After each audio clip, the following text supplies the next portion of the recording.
I've often said that writers should know their own nature, and it's a good idea for anyone engaged in creative endeavors and humans in general, really, to know whether you're an owl or a lark, for example. So if you're an owl and you're better late at night, do not attempt to get up early and start writing that novel, because you will fail.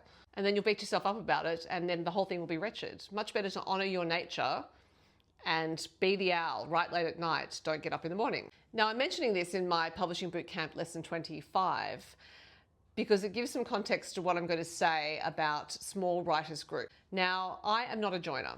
I do not like team sports. I play singles tennis. I won't even play doubles tennis.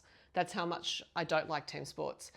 Therefore, writing alone without a writers group to talk to and have support with suits me down to the ground. Not interested in team sports. But if you know you like team sports, if you know that a team environment is useful for you and in fact will be very supportive for you, then a small writers group may be really useful for you. And I always recommend that you have a small writers group made up of writers in different genres. So if you're writing young adult fiction, don't go into a group with 2 other people who are also writing YA. Find a romance novelist and a crime writer or something like that, because if you have a group where everyone's writing in the same genre, the other writers are going to tell you what they would do. So you give them your work to read, they'll come back with what they would do rather than coming in as an interested reader.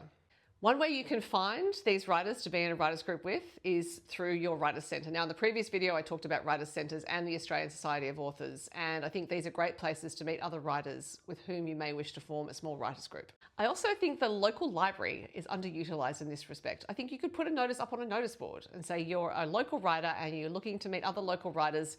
You'll probably find some. I'm sure every country town, regional centre, major city in Australia has writers. And the good thing about putting up a notice in the local library is that you can probably all meet there, initially at least. Or you may want to go to the librarian and ask them if they know of any writers or if they would be prepared to organise a writers group. So yes, can be quite useful to have this writers group. I know writers who do find it useful. Know your own nature before you attempt this. If you're not a joiner like me, continue working alone. And I hope this has been useful. I hope the whole series has been useful. We're coming towards the end in a few videos time. Anyway, happy writing. Bye.